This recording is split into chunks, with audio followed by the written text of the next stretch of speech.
qui est enseignant à l'université Abdelrahman Mira de Béjaïa. Il est là, attentif à vos questions. Docteur, il y a des questions qui se répètent beaucoup concernant comment faire, comment se comporter avec des non-musulmans dans des terres non-musulmanes. Comment faire? Est-ce qu'on donne les grands principes quant au comportement avec les non-musulmans, des musulmans avec un non-musulman? بسم الله والصلاة والسلام على رسول الله وعلى آله وصحبه ومن والاه ومن تبع هداه إلى يوم أن نلقى الله رب العالمين. أما بعد, chers frères et sœurs, salam alaikum wa rahmatullahi ta'ala wa barakatuh. Bien sûr que le comportement d'un musulman doit être un comportement, c'est-à-dire, si on peut dire, un comportement idéal, qui convient aux enseignements de l'islam. Lorsque le prophète sallallahu ta'ala alayhi wa sallam nous a enseigné le bon comportement, et il l'a demandé envers toute personne, qu'elle soit musulmane ou pas. Quand il a dit taqillaha haythuma kunt wa atbi' as-sayyi'ata al-hasanata tamhuha wa khaliqin nas bi khuluqin hasan, c'est-à-dire comporte-toi envers tous les gens, tous les êtres humains avec un bon comportement. Khaliqin nas bi khuluqin hasan. Et lorsque on est dans une terre qui n'est pas musulmane, on est doublement, c'est-à-dire responsable de notre comportement. Parce que parfois, on est l'image de notre religion. Que ce soit une bonne image ou que ce soit bien sûr une mauvaise image. Quand on représente une belle image ou une bonne image de l'islam, cela va pousser les gens à s'intéresser davantage à cette religion et peut-être on aura la récompense de les guider vers la lumière de l'islam, même avec notre comportement. Et puis les gens, ils sont attentifs au comportement d'autrui. Et ça les rend en quelque sorte c'est-à-dire d'avoir en quelque sorte quelle est la source de ce comportement-là qu'il qualifie d'un bon comportement. Et j'ai lu un jour qu'il y avait c'est-à-dire tout un tas de gens qui se sont convertis à l'islam seulement grâce au comportement d'une famille dans un bâtiment qui était en quelque sorte à l'écoute et qui venait en aide pour des personnes âgées dans leur immeuble. Et ça a poussé les gens à se dire pourquoi cette famille-là de musulmans se comporte ainsi. Et quand ils ont lu sur l'islam, ils ont trouvé que cette religion-là, c'est-à-dire incite les musulmans à se comporter ainsi. Et puis, quand on a ce comportement-là, il faut distinguer entre les gens. C'est-à-dire, ce n'est pas tous les gens qui sont peut-être ennemis pour l'islam. Parce qu'il y en a qui me disent, ben oui, il y en a des gens qui se comportent d'une façon qu'on ne peut pas accepter envers nous. Ils sont xénophobes, ils sont racistes envers nous, etc. Comment se comporter avec ces gens-là? Moi je dis, Allah subhanahu wa ta'ala nous dit لا تستوي الحسنة ولا السيئة ادفع بالتي هي أحسن فإذا الذي بينك وبينه عداوة كأنه ولي حميم. C'est-à-dire, quand tu rends le mal par le bien, là, après un certain moment, peut-être ces gens-là vont se remettre en question et peut-être qu'ils auront un autre comportement envers vous. D'accord. Ouais. Nous avons en ligne avec nous Kamel de Lyon. Allô Kamel, marhaba. C'était pour un petit renseignement, le cheikh. Salam alaikum. Alaikum salam. Donc, je voulais savoir, qui يتوضا ويدير المسح فوق j'ai deux questions. يمسح فوق القاتل تاعو يجوز للوضوء et combien de salat وهذاك النهار vous avez posé la question تاع العشاء est-ce que نقدروا نصليو العشاء bon ce que j'ai compris c'est 20 minutes ou 25 minutes après le maghreb est-ce que c'est possible ou bien il faut attendre 1h30 ou 1h15 D'accord, on va vous répondre. Merci. Alors voilà, passer la main sur les chaussettes. Dans quelques écoles de jurisprudence musulmane est permis. Dans notre école de jurisprudence, c'est-à-dire l'école malikite, il faut que ça soit c'est-à-dire fabriqué, le khouf, voilà, fabriqué à partir du cuir. Mais malgré ça, on peut, c'est-à-dire ouvrir dans des situations un peu spéciales, etc. Vous êtes au travail, c'est-à-dire vous n'avez pas le temps pour faire vos ablutions complètes, etc. Là, oui, surtout exceptionnellement, vous pouvez passer la main, c'est-à-dire à condition qu'il soit vraiment, c'est-à-dire déjà, c'est-à-dire voilà, vous avez fait déjà vos ablutions et vous les avez portées après vos ablutions. Et cela dure pour celui qui n'est pas en voyage pour un jour et une nuit, c'est-à-dire 5 prières. Voilà. Et en temps de voyage, vous pouvez aller jusqu'à 3 jours, c'est-à-dire sans enlever vos chaussettes ou le khouf, comme il existait au temps du prophète sallallahu ta'ala alayhi wa sallam, qui était bien sûr fabriqué à partir du cuir.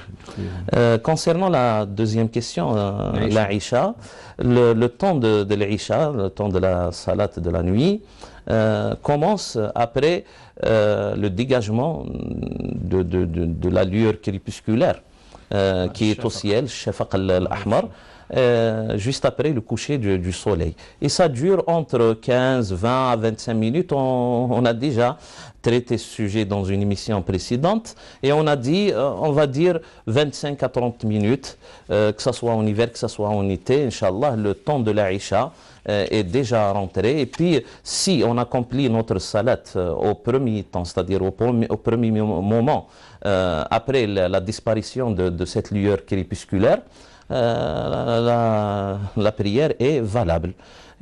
Quand il s'agit de la faire dans une mosquée, bien sûr, vous êtes obligé de vous aligner avec les gens, c'est-à-dire pour la prière de groupe. Voilà. La disparition de Shafaq al-Ahmar, de l'horizon. Voilà, de l'horizon, voilà.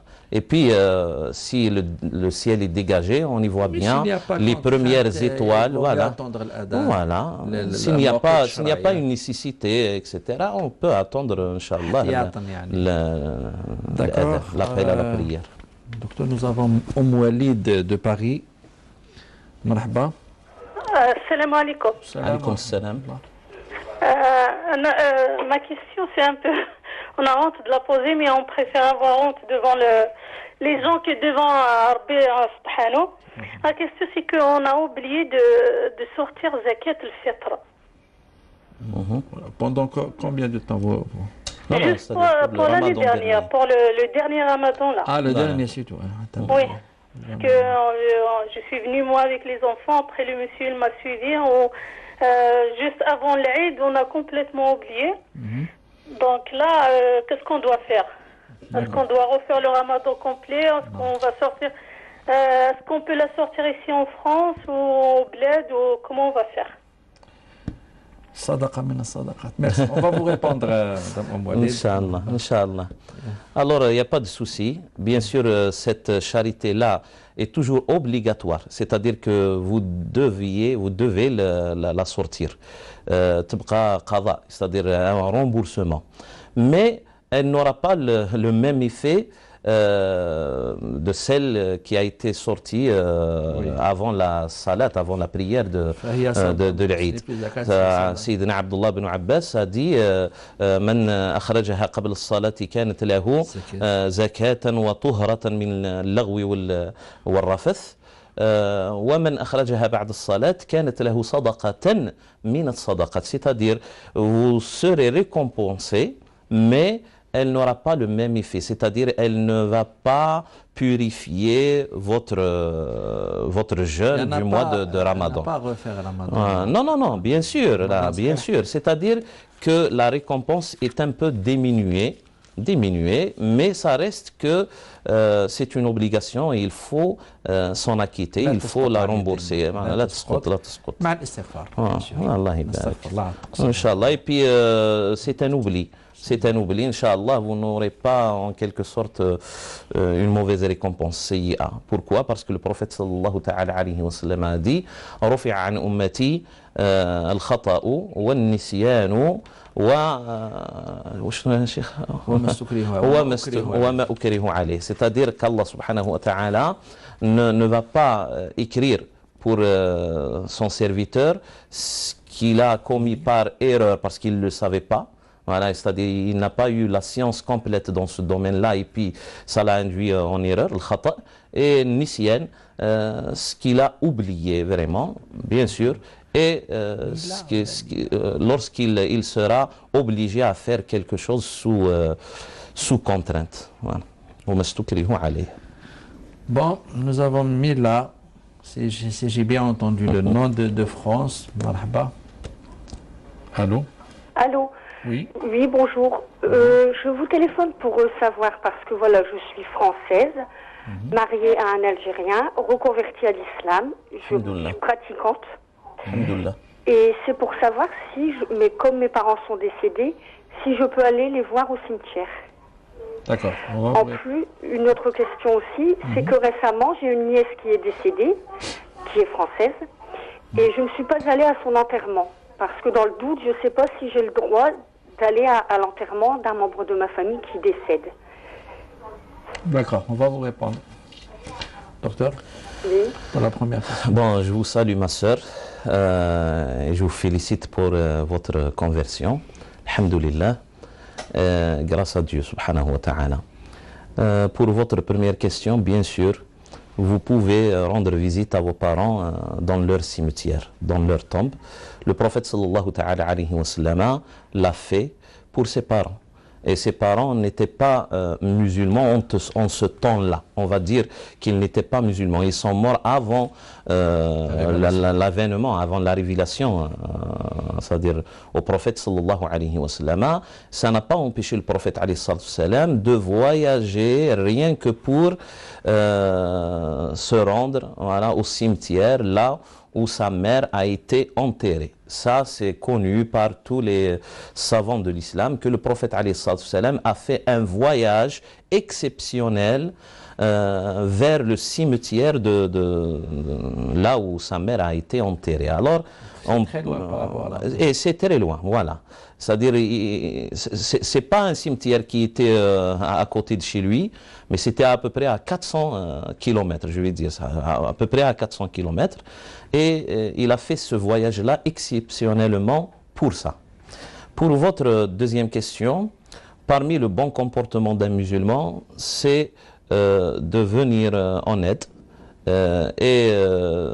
c'est-à-dire soit de féliciter aussi autrui pour un événement, et aussi être, c'est-à-dire attentif, et présenter ses condoléances à ceux qu'il connaît. Parce que les proches, c'est-à-dire ceux qui ont un lien de sang avec nous, c'est-à-dire ils ont des droits, hein.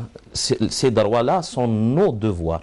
Et Allah subhanahu wa ta'ala a dit wa ulul arhami ba'dhuhum awla bi ba'dhin fi kitabillah, c'est-à-dire ceux qui ont un lien de parenté entre eux ont des droits très stricts auprès d'Allah subhanahu wa ta'ala. Les uns, voilà, ils sont prioritaires. Voilà, ils sont prioritaires. Même que vous n'avez pas la même religion, mais ça reste que ce sont vos proches. Vous ne pouvez pas rompre vos liens de parenté avec eux. Et ce n'est pas trop tard pour présenter ses condoléances et aller les consoler. Et Allah subhanahu wa ta'ala nous guide tous vers le bon comportement, Inch'Allah. Merci, docteur. Une question, ma question porte sur le choix de la terre sur laquelle on souhaite vivre. Oui. Beaucoup de gens disent c'est préférable de vivre en terre musulmane, mais on s'aperçoit que parfois on est obligé de vivre sur une terre non musulmane, car on y trouve notre source de risque. Oui. C'est-à-dire ce qui nous donne à manger tous les jours, alors que si l'on retourne en terre musulmane, on ne pourrait pas vivre correctement, aisément. Mon avis est que Dieu est le créateur de toutes, dans son avis, toutes les terres, et que quelle que soit la terre, il donne une réponse. Et on peut exercer sa religion, barakallahu fikum, pour vos réponses, Jamila Hamdan. Ah, barakallahu fik, notre sœur. Ben oui, c'est un sujet qui a été vraiment traité, c'est-à-dire par beaucoup de savants. Est-ce qu'on prend un... Ah oui, si vous voulez, bien sûr. Maïcha de France est en ligne, marhaba. Allô, salam alaikum. Wa alaikum salam. En fait, une question par rapport à les bijoux de la femme pour zakat. عندي des bijoux الذهب ولا الفضة. حبيت نعرف اسكو بون على بالي بلي ما توجبش علينا الزكاة في المذهب المالكي. Oui. فوالا ما توجبش علينا الزكاة، مي حبيت نعرف دوبي لاني ديرنيير ولات عندي كنت اني حابة نبيع اون بارتي المذهب تاعي باسكو فوالا جون اي بوزوان. اسكو لو فات دافوار هاد النية تاع نبيع شويه من الذهب تاعي، اسكو لو فات دافوار هاد النية تما يوجب عليا دوك الزكاة باسكو جات عندي هاد النية دو فوندر اون بارتي تاع الذهب تاعي. فوالا.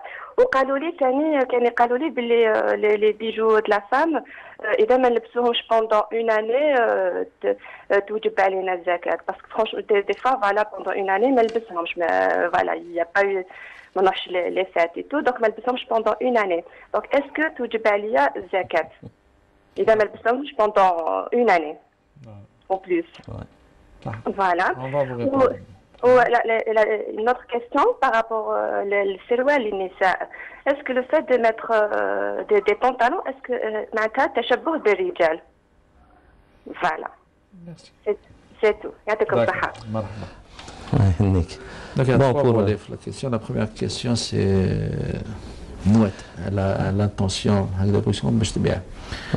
Est-ce qu'on معليش pour bien sûr. ouvrir des pistes. Ouais. C'est-à-dire, est-ce qu'on fait une distinction entre quelqu'un ou là une femme un temps elle a acheté les bijoux pour les porter, elle a décidé ou là quelqu'un qui les achète spécialement pour le commerce. Donc, il y a Alors, celui qui achète de l'or, il reconvertit l'argent en or pour qu'il, c'est-à-dire, ne subit pas la dévaluation.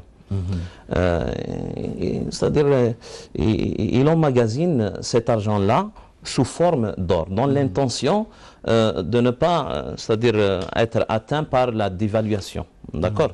Celui-là, bien sûr, il est concerné par le zakat.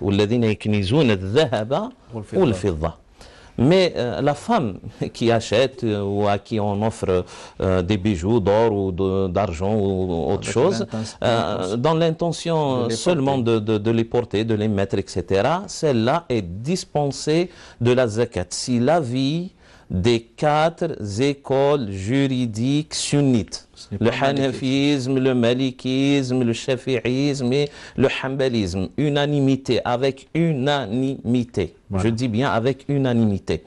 Le fait que vous avez cet or-là et puis vous êtes dans la nécessité, c'est tout le monde qui va faire ça. Il ne va pas seulement peut-être vendre son or, il va vendre sa télévision, il va vendre ses fauteuils, il va vendre, etc. Vous êtes dans la nécessité. Cela ne transforme pas cet or-là en une richesse c'est-à-dire concernée par la zakat. Et puis ceux qui vous ont dit il fallait les porter au moins une fois par année, ceux-là cherchent à vous compliquer l'existence seulement.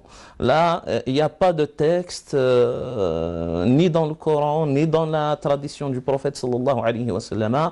C'est des contraintes de plus que les gens rajoutent, etc. C'est pas fondé. À partir du moment qu'elle a acheté ces bijoux pour les porter, même si elle ne les porte 50 ans. Voilà, voilà. Elle ne les porte pas 50 ans, elle n'est pas concernée par la zakat. D'accord. Oui. Pour la deuxième question. On revient à la question. Sa deuxième question. Le pantalon. Est-ce que le fait de porter le pantalon, ça... porter un pantalon. Déjà, au temps du prophète sallallahu alayhi wa sallam, quelques femmes des compagnons et quelques filles des compagnons portaient le pantalon. Ce n'était pas une tradition arabe, c'est venu d'un autre, c'est-à-dire d'une autre nation, le Furs. Et le prophète sallallahu alayhi wa sallam a agréé cette tradition-là. Quand il a dit Rahimallahu al-mutasarwilat al-mutasarbilat, c'est-à-dire Allah subhanahu wa ta'ala donne sa miséricorde pour celles qui mettent le pantalon sous c'est-à-dire sous leur robe, etc. C'est-à-dire c'est une manière de cacher en plus, c'est-à-dire sa nudité, parce que parfois la femme peut tomber, etc. C'est une manière de renforcer en quelque sorte cette, voilà, le fait de cacher sa nudité.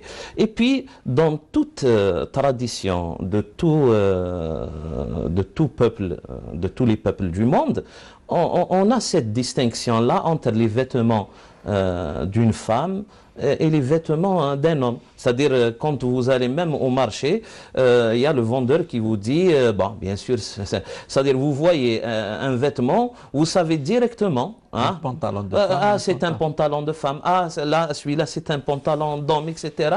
Alors, il n'y a pas de souci dans ça. Voilà. D'accord. Allahu a'lam.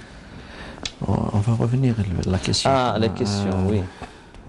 La question de notre sœur, c'est Jamila, c'est ça? Oui. Voilà. Allah subhanahu wa ta'ala a donné cet islam-là, déjà, pour toute l'humanité. Le prophète Mohammed sallallahu ta'ala alayhi wa sallam est un messager pour tous les humains. Tous les humains. قل إني رسول الله إليكم جميعا قل يا أيها الناس إني رسول الله إليكم جميعا وما أرسلناك إلا رحمة للعالمين, pour tout le monde, c'est-à-dire même c'est pas le monde aussi des humains seulement, mais même le monde des djinns. Alors tout le monde est concerné par ce message-là révélé par Allah subhanahu wa ta'ala. Et quand on dit que l'islam est universel, voilà, c'est ça qui apporte l'universalité de l'islam. On ne peut pas imaginer que tout musulman qui se convertit à l'islam doit voyager et immigrer vers ce qu'on appelle la terre de l'islam. La terre de l'islam, Dar al-Islam.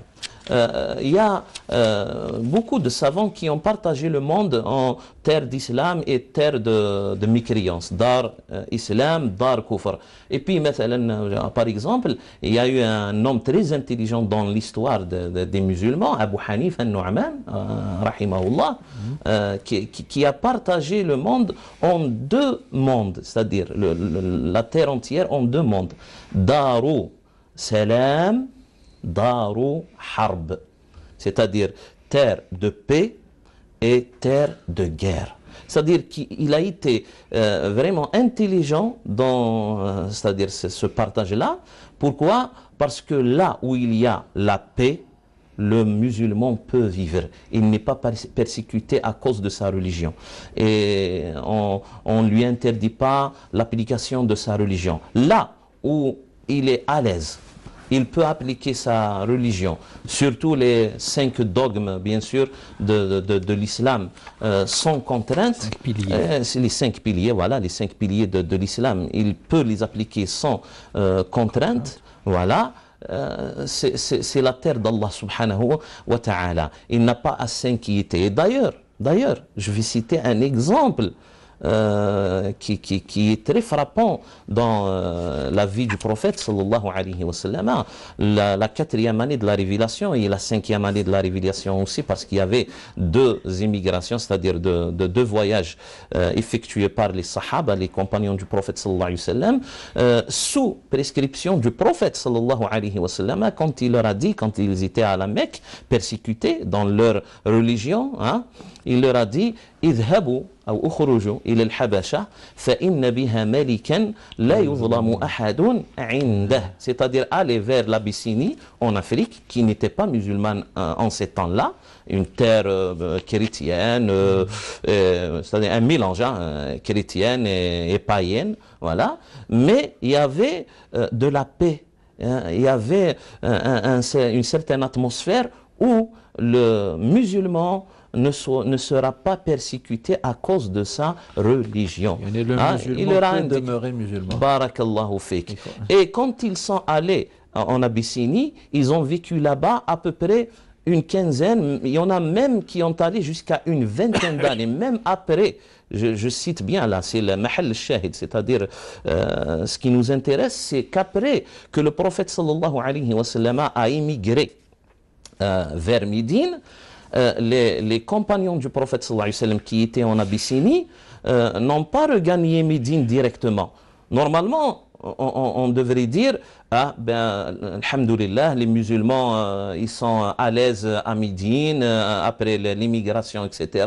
Normalement, ils devraient rentrer vers Médine. Mais le prophète alayhi salam les a laissés à leur guise. Et Ja'far, il y avait un compagnon très très connu, très célèbre, Ja'far ibn Abi Talib, le cousin du prophète sallallahu alayhi wa sallam, qui est rentré après, il a marre Maître Migari, c'est après 6 ans ou 7 ans de l'immigration du prophète sallallahu alayhi wa sallam, le jour de la bataille de Khaybar. Et le prophète alayhi salatu wassalam a dit بأيهما أسر بعودة جعفر أم بنصر خيبر أو بفتح خيبر, c'est-à-dire que حتى عمومات الآيات والذي جعل لكم الأرض ذلولا فامشوا في مناكبها وكلوا من رزقه. Alors cette idée-là d'interdire aux musulmans de vivre en dehors de ce qu'on appelle le monde musulman n'est pas une idée vraiment fondée. Même تقسيمات هذه التاريخية, c'est dans l'histoire, c'est dans un contexte bien précis. C'est dans un contexte, voilà. On n'est pas toujours forcé de... Docteur Jory, nous allons vers une toute petite transition. Inch'Allah. Nous revenons après un instant, restez avec nous.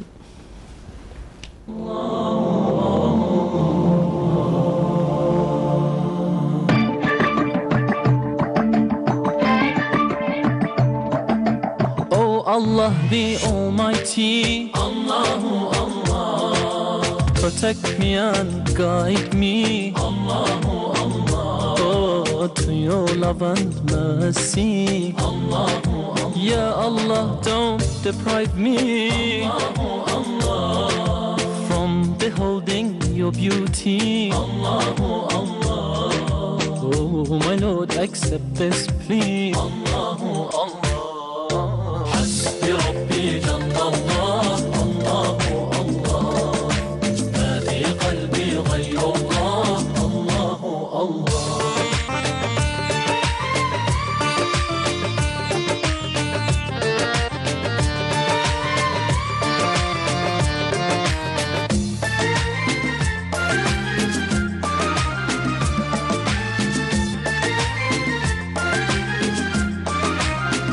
Af eder günahı Allahu Allah, alemin padişahı Allahu Allah, yüreklerin penahı Allahu Allah, İşit Allah derdimi bu ahlarını, rahmeyle bağışla günahlarımı, hayır eyle hem akşam hem sabahlarımı.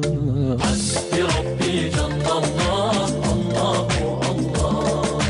ma fi kalbi gayrullah Allahu Allah.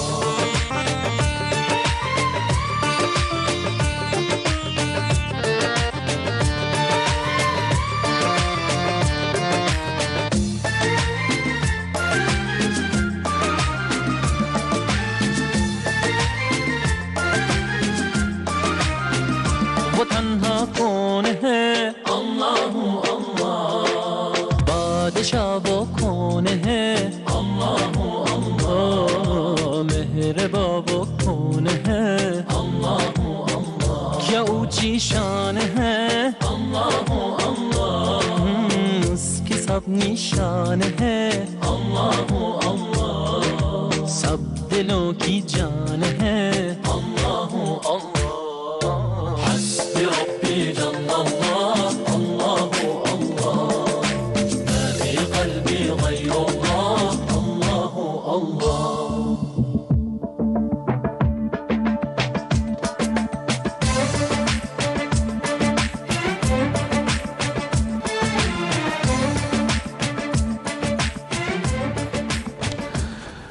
Marhaba bikoum, chers téléspectateurs, chères téléspectatrices, pour cette deuxième partie. Une troisième question, docteur. Oui, Inch'Allah. Nous avons en ligne Madame Rachida de France. Allô, marhaba. Marhaba. Madame Rachida. Une question à vous poser. Oui. La première question, c'est que j'ai perdu ma mère, ça fait une année. Allah yarhamha. Allah yarhamha. Ou depuis sa mort, j'ai dans ma tête le waswasa, quoi, comme quoi je vais mourir. Des fois je dors pas. Wallah, j'ai un enfant, il a 9 ans et demi, je pense à lui et tout. نعيا نتعود pourtant نصلي نقرا des fois نقرا القرآن et tout, mais rien à faire. Et je rêve d'elle presque tous les soirs.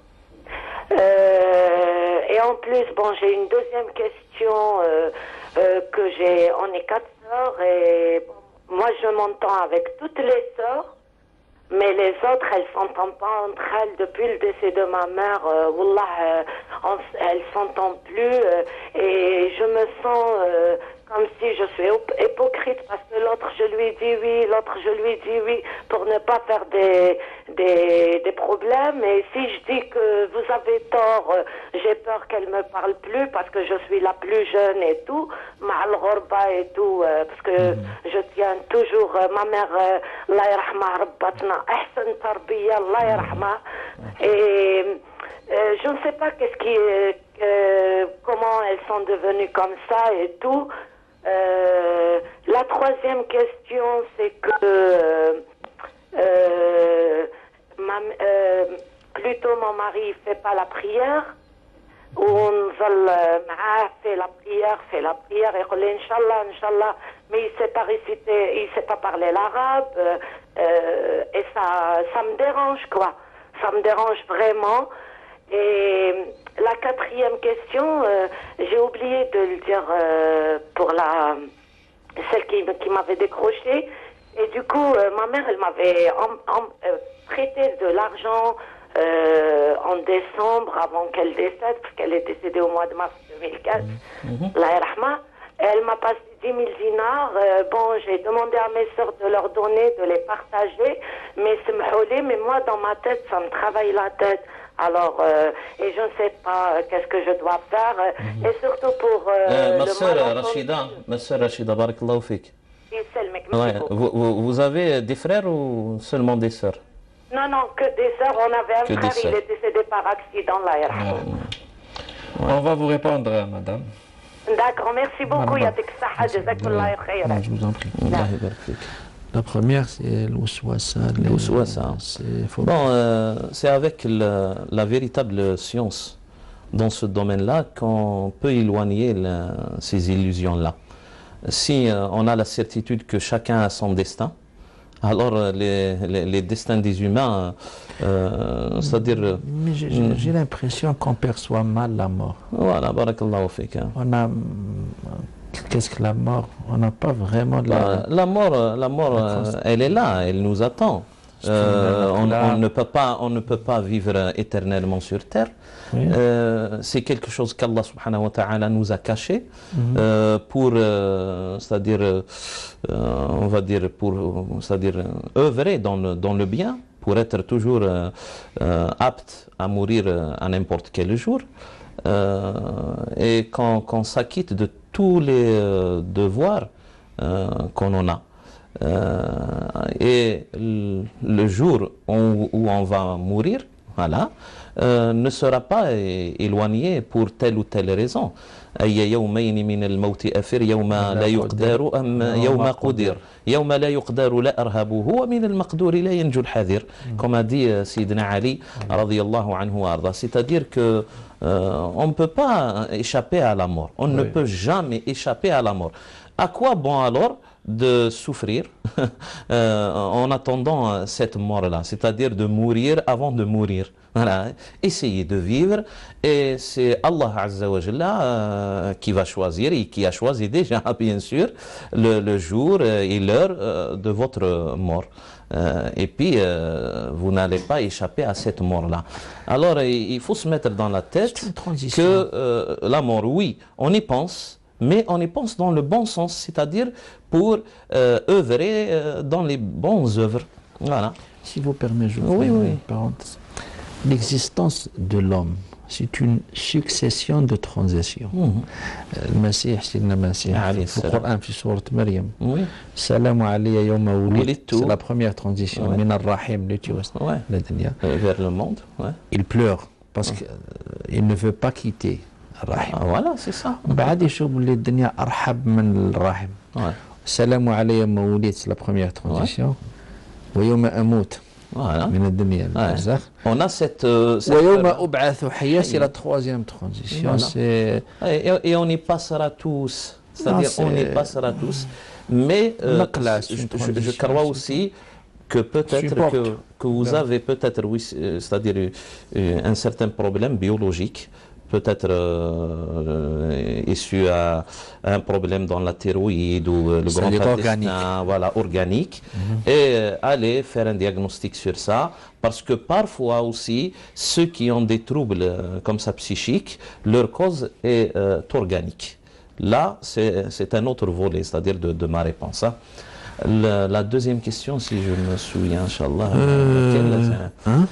la deuxième question, c'est par rapport à ses sœurs. Chacun est responsable sur son comportement. Vous n'avez pas à vous en soucier du comportement d'une sœur vers une autre. Ce n'est pas de l'hypocrisie.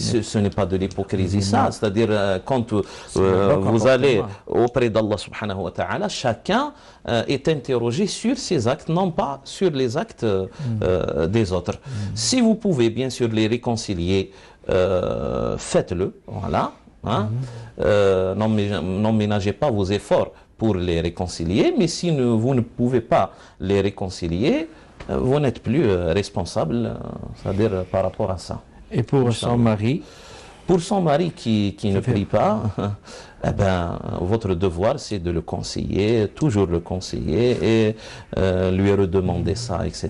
Et puis parce qu'il ne parle pas arabe, ça ne va pas l'empêcher à au moins apprendre la Fatiha, hein, et une petite sourate. Il suffira d'une petite qui va répéter dans toutes les raka'at. Surtout le Fatiha. Surtout le Fatiha, bien sûr. Et c'est-à-dire le takbirat, Allahu Akbar. Et ça, c'est pas vraiment de la mer à boire. Hein. C'est pas quelque chose de difficile, Inch'Allah. Celui qui va faire des efforts, il y en a des musulmans qui ne connaissaient jamais l'arabe, des Allemands, des Américains, des Anglais, etc. Voilà, et quand ils se sont convertis à l'islam, ils ont appris même à un âge tardif dans leur vie, mais Allah subhanahu wa ta'ala les a aidés quand il y a la bonne intention. Allah subhanahu wa ta'ala va aider son serviteur. Donc il faut invoquer Dieu. Il faut qu'elle invoque Dieu, Inch'Allah, Rabbi subhanahu wa ta'ala. Et alhamdulillah qu'il est musulman, il est conscient que la prière est obligatoire, il vous dit Inch'Allah, ça va lui ouvrir, Inch'Allah, les portes pour qu'il viendra un jour, Inch'Allah, qu'il va appliquer, il va devenir, Inch'Allah, pratiquant. Et la dette envers sa mère, le prêt de 10 000 dinars? Ben là, du moment que les héritiers, hein, c'est-à-dire vous ont donné cette permission-là de garder cet argent-là, normalement il n'y a pas de souci dans ça. Alors ce n'est que des illusions que vous vous faites. voilà, des soucis de plus, parce que vous êtes dispensé de ce devoir-là, de rendre une partie de cet argent-là pour, c'est-à-dire les autres héritiers de votre mère. D'accord, merci docteur. Nous avons Nassera de Nice. Nassera de Nice. Allô, marhaba. Allô? Oui. Allô. Marhaba. Oui. Salam alaikum. Wa alaykum salam wa rahmatullah. Voilà, j'ai deux questions. Oui. La première, c'est, voilà, j'ai fait la prière depuis, ça fait à peu près un an. Alhamdoulilah ya Rabbi. Alhamdoulilah. Et j'ai fait un métier où c'est que je sors le matin à 6h et je rentre que vers 14, 15h, voire 15h. Oui. Donc je fais mes prières, celle du matin je la fais avant de partir, mais les autres je les fais après. Est-ce que je dois changer de métier pour faire mes prières à l'heure? C'est mon gagne-pain, je suis divorcée. Est-ce que je dois changer de métier pour faire mes prières à l'heure? Madame, il veut vous poser une question. Ma soeur, s'il vous plaît, ma soeur, vous êtes en ligne? Elle n'est pas en ligne. Ah, vous êtes en ligne. Barakallahu fik. Là où vous travaillez, vous ne pouvez pas faire votre prière, même, c'est-à-dire au moment de la pause. Non. Non, vous ne pouvez pas la faire. Khlas. Non, non, je suis à l'extérieur en fait. D'accord. Vous avez une autre question? Je n'ai pas la possibilité de m'arrêter, c'est là. Et la deuxième question, on est une fraternité de pas mal d'enfants. Il y a des frères et des sœurs à moi qui ne parlent plus avec moi. J'ai fait tout pour parler avec eux, mais ils mettent une barre entre eux et moi. Qui c'est qui va être dans le péché? Qui c'est qui va avoir des... Je ne sais pas comment on peut... Oui, on a compris votre question. Voilà. On va vous répondre. Je vais vers eux, je leur dis Aïd al-Barak, mais eux ils refusent de me le retourner. Donc je voudrais savoir où c'est que je suis. C'est par rapport à quoi? C'est-à-dire c'est dû à quoi? Il y avait un problème, il y avait... Ils n'ont pas consommé votre divorce avec votre mari. Qu'est-ce qui a déclenché Voilà. Donc depuis, on va dire depuis le divorce, et donc ils n'ont pas accepté mon divorce, mes frères et sœurs. D'accord. Donc voilà. On va vous répondre, madame Marhaba. Bon, par rapport à la prière, d'abord pour la prière du matin, bien sûr qu'il faut la faire après le commencement du temps de la prière du matin. Hein. Pas la faire avant. On ne peut pas faire une prière avant, c'est-à-dire le commencement, le début de son temps légal, shara'i. Hein. Parce qu'il y en a qui font la prière avant, ils te disent moi je sors à 5 heures du matin. On peut faire après, mais avant. Voilà, avant, c'est pas acceptable. On peut la faire après, qada'an, c'est-à-dire rembourser cette prière-là, même qu'elle est diminuée de sa récompense, dans sa récompense, mais quand même elle est valable. Voilà. Puis pour la prière de Dhuhr et de l'Asr, parce que vous sortez l'après-midi de votre travail, là, je vous conseille de faire l'intention de rassembler les deux prières, c'est-à-dire Jama' Ta'khir, pour bien sûr un besoin, c'est-à-dire vous êtes au travail. Là, quand Dhuhr arrive, vous ne pouvez pas faire votre prière, faites l'intention de rassembler, c'est-à-dire de ne pas se dire, non, c'est pour une contrainte, de ne pas se dire, je vais la rembourser avec l'Asr. Non,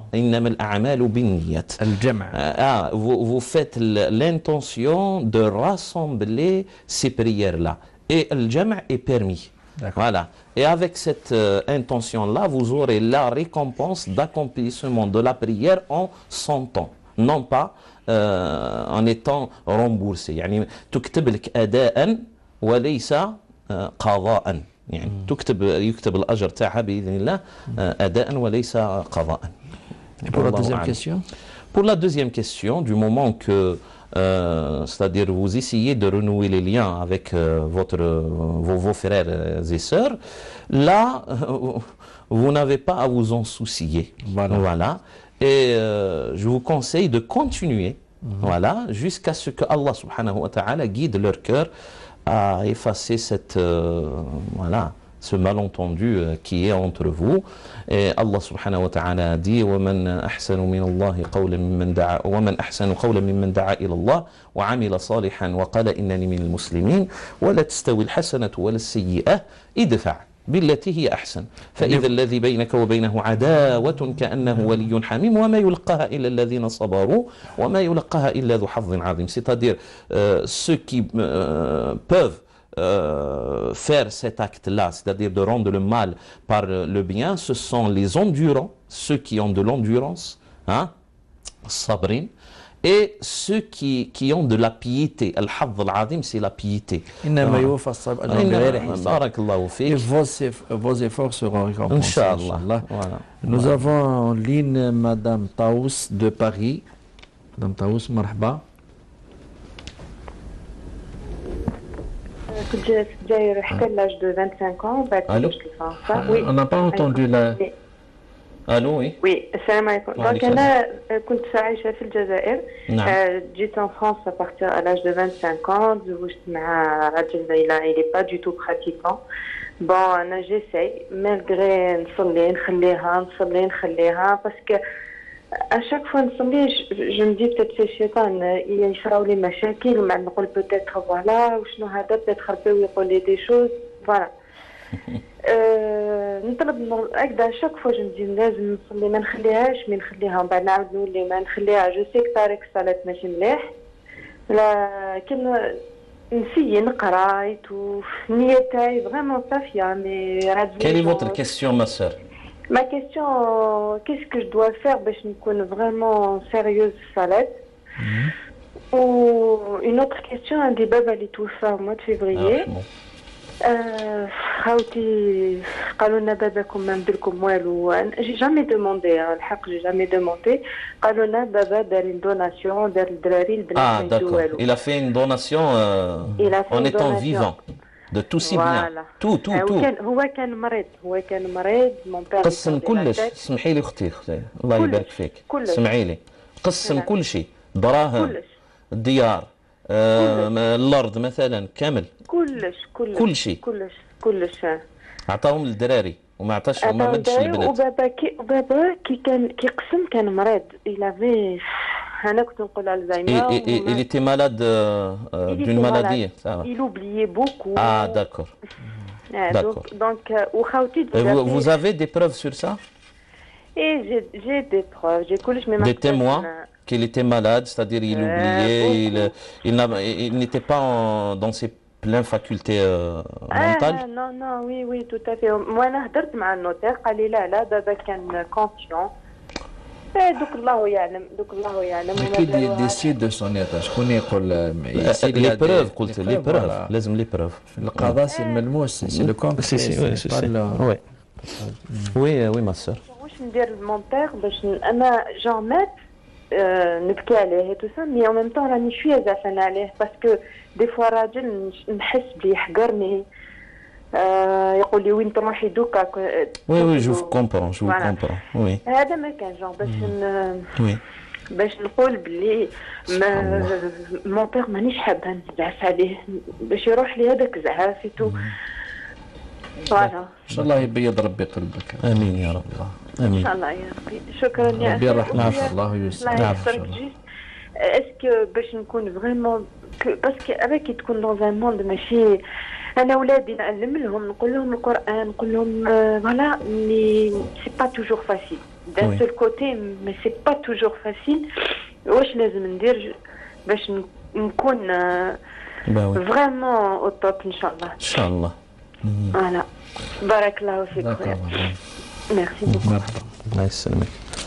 Bon, par rapport à l'application de la religion, c'est un combat quotidien, au quotidien. Voilà. Non, bien sûr. Mais je parle d'un combat au quotidien. وَأَمُرْ أَهْلَكَ بِالصَّلَاةِ وَاسْطَبِرْ عَلَيْهَا.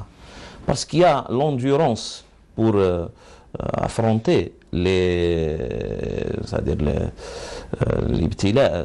épreuves de la vie, mais il y a l'endurance aussi pour durer dans l'adoration d'Allah subhanahu wa ta'ala. Sabr ala ta'a. C'est moi sabr ala ta'a. Et cela ne vient pas que par ne vient que par des efforts qu'on fournit. Il est facile d'être dans un moment pratiquant, mais continuer pratiquant, voilà, ça demande de l'endurance et des efforts. Et quand je parle des efforts, c'est-à-dire lire le Coran, apprendre ses invocations quotidiennes, du matin, du soir, etc. Tasbih, dhikr Allah subhanahu wa ta'ala, rencontrer des musulmanes ou des musulmans comme vous, assister à des conférences, assister à des prêches, aller parfois, bien sûr, si vous êtes près d'une mosquée, aller à cette mosquée-là, etc. Inna al-imana yabla, comme a dit le prophète alayhi salatu wassalam, Inna al-imana yabla, fajaddidu imanakum bit-talaqi. C'est-à-dire renouveler votre foi avec la fréquentation des bons musulmans, bien sûr. الشافعي يقول بيت puisqu'elle parle là يقول لك ترجو السلامة ولم تسلك بارك الله فيك مسالكها إن السفينة لا تجري على اليابس. الله يبارك. Le prophète عليه الصلاة والسلام a dit إن القلب لا يصدأ. قالوا ما دواؤه يا رسول الله قال قراءة القرآن. قراءة القرآن, c'est-à-dire d'avoir un wird quotidien, c'est-à-dire au moins 10, 15, 20 minutes comme ça au quotidien que vous donnez pour la lecture du Coran, etc. Et cela va rehausser le niveau de votre foi et de votre application, Inch'Allah, subhanahu wa ta'ala. C'est de cette manière-là d'avoir des habitudes, c'est-à-dire de s'obliger soi-même à avoir des habitudes au quotidien qu'on peut durer dans l'application et l'adoration d'Allah subhanahu wa ta'ala. Par rapport à votre mari, vous le conseillez, Inch'Allah, et peut-être un jour, Inch'Allah, il va vous prêter l'oreille, il va vous entendre avec son cœur. Non pas juste avec son ouïe, mais il va vous entendre avec son cœur, Inch'Allah, et puis les cœurs sont entre les mains d'Allah subhanahu wa ta'ala, il peut les changer à tout moment. Oui, par rapport à son père. Par rapport à son père, Allah yarhamou. Allah yarhamou, voilà, parce que tout... lui en veut un peu. Oui, il lui en veut un peu, mais quand même c'est votre père. Il vous doit invocation de miséricorde. Ah oui. يسلك الدعاء, يعني يسلك الدعاء مهما كان. Votre père est votre père. Et puis même il y en a qui, subhanallah, qu'est-ce que je vais dire? Il y en a qui font rupture avec leurs parents pour un bien matériel. C'est minime, c'est je qualifie, je ne vais pas dire autre chose. C'est-à-dire c'est une chose minime par rapport à ce que vos parents vous ont donné comme affection, comme éducation, et puis mettre ça quand vous étiez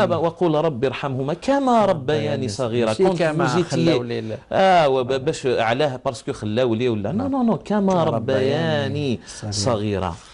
Essayez d'avoir comme ça quelques moments pour réfléchir très lointain par rapport à votre enfance, les beaux souvenirs que vous avez, c'est-à-dire de vos parents, pour effacer ces souvenirs-là qui sont récents et qui sont minimes, Inch'Allah, négligeables, Wallah, c'est négligeable, subhanallah. Et demandez-lui miséricorde. Et puis, s'il s'avère que votre père a été induit en erreur, non pas par sa volonté, mais il était vraiment malade, il y a des témoins qui peuvent témoigner, il y a des, je sais pas, il y a des ordonnances de la part de médecins, il a été traité par tel ou tel médecin par rapport peut-être à la perte de ses... Il faut voir un avocat. Là, c'est ça, vous pouvez dégager une procédure judiciaire contre, c'est-à-dire ces donations-là qu'il a fait au moment où il était malade, et c'est à la justice, bien sûr, de trancher dans ce domaine-là. Et si, c'est-à-dire, le juge verra que cette donation-là soit annulée, elle sera, Inch'Allah, annulée. Donc, aujourd'hui, nous arrivons malheureusement au terme de cette émission. Merci. Merci, mesdames, messieurs, pour votre attention. Nous nous rencontrons, Inch'Allah, la semaine prochaine. D'ici là, dumtum fi ra'ayatillahi wa hifdih. Wassalamu alaikum wa rahmatullahi wa barakatuh.